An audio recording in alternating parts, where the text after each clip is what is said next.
जब हम आंखें बंद करते हैं तो हम अपने आत्मा के अंदर की गहराइयों में जाने की कोशिश करते हैं। तो क्या हमें अपने असली मकसद का पता होता है? क्या हम जीवन के महत्वपूर्ण सवालों के जवाब खोजते हैं? भगवत गीता हमें एक ऐसे सफर पर ले जाती है जो हमारे आदर्शों, मूल्यों और मार्गदर्शन का स्रोत हो सकता है। यह ग्रंथ आत्मा के अद्वितीय रहस्यों को खोजने और जीवन के महत्वपूर्ण मुद्दों का समाधान करने में मदद करता है। नमस्कार दर्शकों, इस वीडियो में आप जीवन में महत्वपूर्ण और बेहतर निर्णय लेने के लिए भगवान कृष्ण की शिक्षाओं के बारे में जानेंगे। तो वीडियो को ध्यान से अंत तक अवश्य सुनें और वीडियो शुरू करने से पहले सच्चे दिल से कमेंट में जय श्री कृष्ण जरूर लिखें। तो आइए जानते हैं भगवान श्री कृष्ण की कुछ प्रमुख शिक्षाएं जिससे मनुष्य का जीवन बदल सकता है। श्री कृष्ण हिंदू पौराणिक कथाओं में सबसे प्रतिष्ठित शख्सियतों में से एक है और उनकी शिक्षाओं को भगवत गीता में प्रलिखित किया गया है। श्रीमद् भगवत गीता का ज्ञान आपकी सारी व्यर्थ की चिंताओं को समाप्त कर सकता है। गीता का ज्ञान मन की हर परेशानी और अशांति को नष्ट कर देता है। जब महाभारत का युद्ध होने वाला था तो अर्जुन बहुत ही चिंता करने लगे कि मेरे गुरु और पितामह भीष्म और मेरे सारे रिश्तेदार, मेरे सारे मित्र इस युद्ध में मारे जाएंगे और ना जाने कितने बेकसूर लोग इस युद्ध में मारे जाएंगे, ना जाने कितनी स्त्रियां विधवा हो जाएंगे, सब कुछ बर्बाद हो जाएगा, इस हस्तिनापुर की रौनक ही खत्म हो जाएगी। इन सबको मारकर अगर मैं जीत भी गया तो उस जीत का मतलब ही क्या, जहां अपने ही ना रहे। तब अर्जुन को श्री कृष्ण ने गीता का ज्ञान देते हुए कहा कि तुम जिस भी चीज की चिंता कर रहे हो, जिसके लिए भी दुखी हो रहे हो, जिसके बारे में सोच सोच के इतना परेशान हो रहे हो, वो सब कुछ एक दिन नष्ट होने वाला है। वो आज नहीं तो कल वैसे भी मिट जाएगा। और जो अविनाशी आत्मा है वो कभी भी मर नहीं सकती, नष्ट नहीं हो सकती। तो चिंता और दुख किस बात के लिए करते हो? क्योंकि जो एक दिन नष्ट होने वाला है, मिटने वाला है, मरने वाला है, उसकी चिंता करके और उसका दुख करके तुम कर भी क्या लोगे? तुम चाह कर भी उसे रोक नहीं सकते, उसे बदल भी नहीं सकते। तो क्यों चिंता करके अपना जीवन नष्ट कर रहे हो? चिंता तुम्हारे मन को दुखी और रोगी बना देगी, कायर बना देगी, और जो नष्ट हो ही नहीं सकता उसकी चिंता करने की कोई जरूरत ही नहीं है। तो परिस्थिति को चाहे तुम जैसे देखो, तुम्हारी चिंता करना बिल्कुल व्यर्थ है।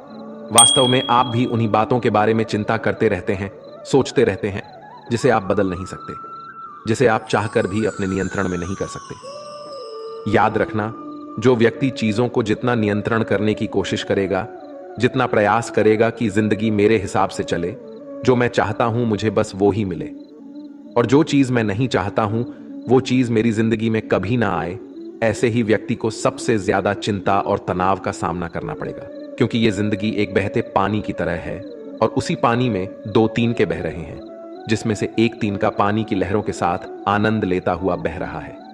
पानी जहां जा रहा है उसके बहने में वो उसका साथ दे रहा है।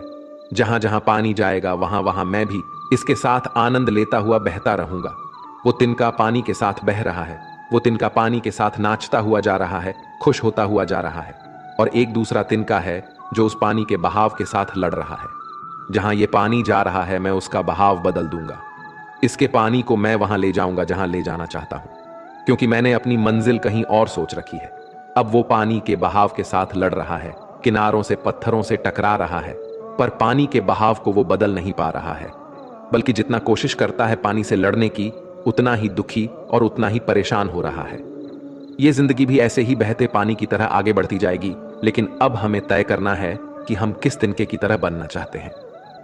या तो हम चिंता करके, खुद को परेशान करके जिंदगी से लड़ते रहे, जिंदगी से शिकायतें करते रहे, या तो फिर हम उस दूसरे तिनके की तरह बने कि जहां जिंदगी जा रही है उसी में आनंद लेना शुरू कर दें, उसी में ही खुश रहना शुरू कर दें। हमारी हालत उस व्यक्ति के जैसी है कि एक बार एक राजा किसी नगर से गुजर रहा था।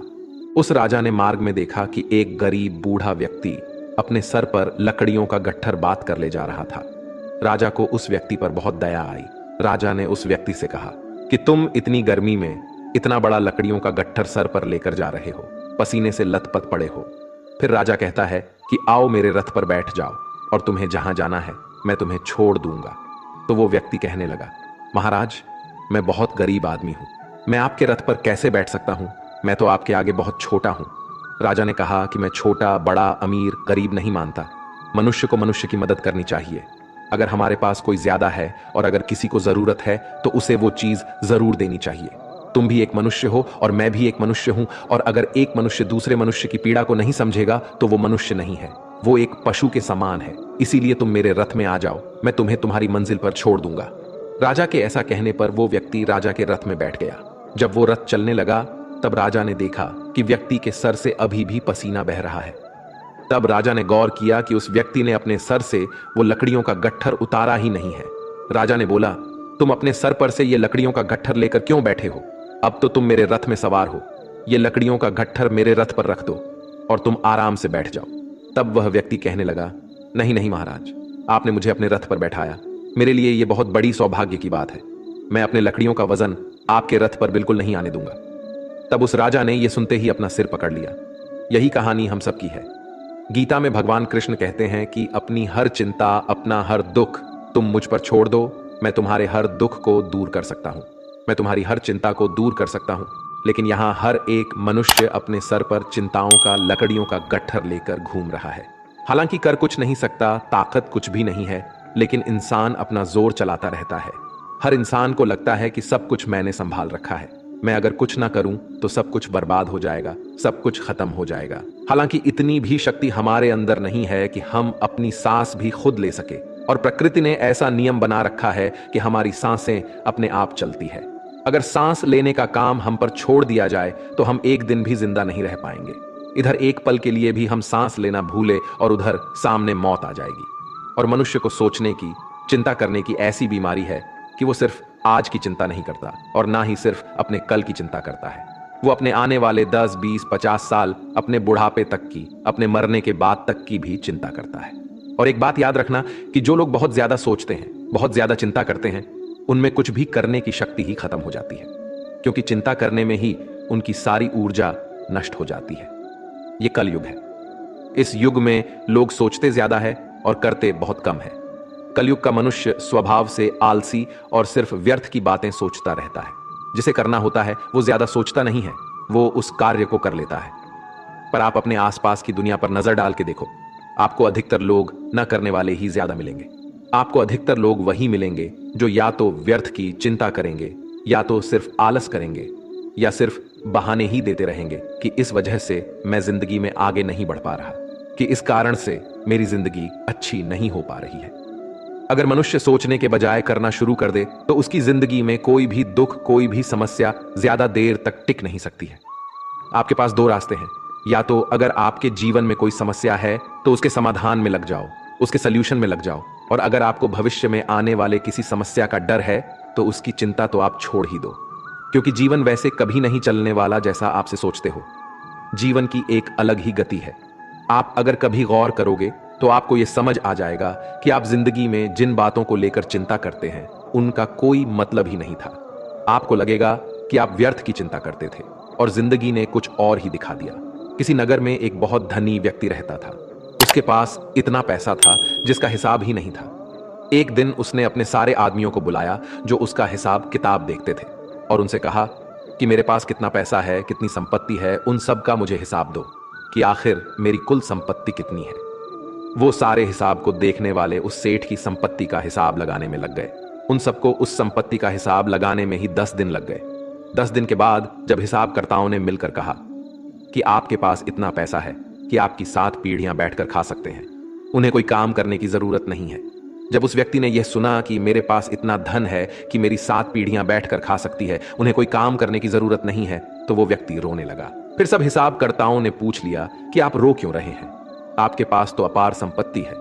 तब वो धनी व्यक्ति कहने लगा कि आप लोगों ने कहा कि मेरी 7 पीढ़ियां बैठकर खा सकती हैं, उन्हें कोई काम करने की जरूरत नहीं है, लेकिन जब 8वीं पीढ़ी आएगी तो उसका क्या होगा?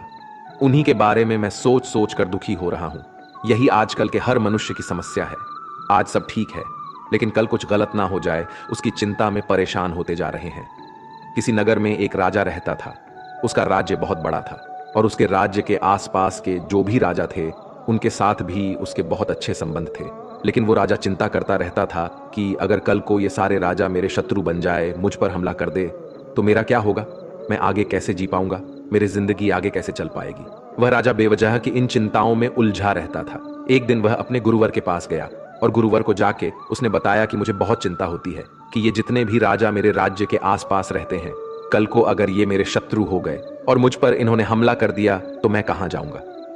गुरुवर, उस राजा का मन समझ गए और उन्होंने उस राजा से कहा कि तुम्हारे नगर में एक महिला रहती है, तुम उसके पास जाओ, उसे बहुत सारा धन और बहुत सारा अनाज देकर आओ, तो तुम्हें तुम्हारी समस्या का समाधान मिल जाएगा। वो राजा बहुत सारा सोना लेकर, बहुत सारा अनाज लेकर उस महिला के पास गया। उसको दान देने के लिए जब राजा उस महिला के घर पहुंचा तो राजा ने उस महिला से कहा कि ये सारा धन को तुम रख लो, ये सारा अनाज भी तुम रख लो, उसके बाद तुम्हारा जीवन बड़े आराम से गुजरेगा। राजा की इस बात को सुनने के बाद उस महिला ने राजा से वो धन, वो अनाज लेने से मना कर दिया। वो महिला राजा से कहने लगी कि मेरे पास आज खाने के लिए भोजन है, मैं कल के लिए अपने घर में भोजन नहीं रखती हूँ। मुझे ईश्वर पर पूरा भरोसा है कि जिसने मुझे आज खिलाया है वो मुझे कल भी खिलाएंगे, क्योंकि जितना मैं संग्रह करूंगी फिर मुझे उस सामान की चिंता करनी पड़ेगी, फिर मुझे उस सामान को संभालना पड़ेगा। इससे तो बेहतर है कि जो ईश्वर मुझे आज तक संभाल रहा है मैं उसी के भरोसे खुद को छोड़कर जीती हूँ, क्योंकि जो आज तक खिलाता आया है वो आगे भी खिलाता ही रहेगा। गीता का ज्ञान हमें यही सिखाता है।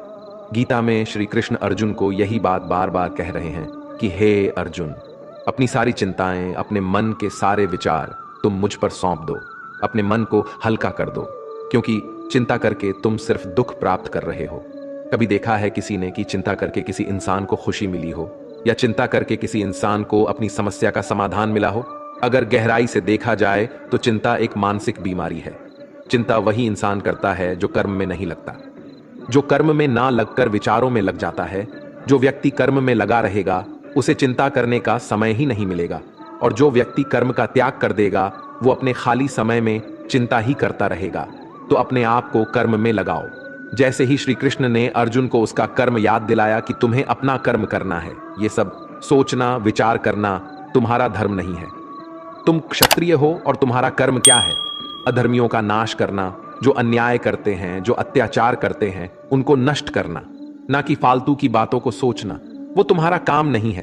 तुम दुनिया के भगवान नहीं हो, तुम कुछ नियंत्रण नहीं कर सकते हो, क्योंकि ये जीवन बस बहता जा रहा है। कब हम बच्चे से जवान हो जाते हैं, कब जवान से बूढ़े हो जाते हैं, और कब बुढ़ापे से मृत्यु की ओर चले जाते हैं, कुछ भी हमारे नियंत्रण में नहीं हो पाता। यहां हर इंसान जीना चाहता है, कोई नहीं मरना चाहता, लेकिन फिर भी सबको मरना पड़ता है। यहां हर एक इंसान जवान रहना चाहता है, लेकिन फिर भी सब बूढ़े होते जाते हैं।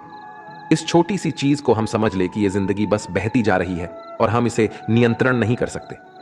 बस जो हो रहा है उसमें अपने लिए एक खुशियां और आनंद से भरी एक जिंदगी हासिल करनी है, और वह जिंदगी लड़के या चिंता करके नहीं, बल्कि खुश होकर जीनी है।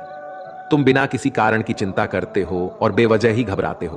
तुम तो आत्मा हो जिसे ना तो कोई मार सकता है और ना ही जला सकता है। यही जीवन की सच्चाई है जिसे प्रत्येक व्यक्ति को जानना है। दोस्तों, ये वीडियो आपके लिए उपयोगी और आध्यात्मिक ज्ञान प्रदान करने का प्रयास है। अगर आपको यह वीडियो पसंद आया हो और आप इस यात्रा के साथ जुड़ना चाहते हैं तो कृपया हमारे चैनल को सब्सक्राइब करें, ताकि आप हमारे नए वीडियो की नोटिफिकेशन प्राप्त कर सकें।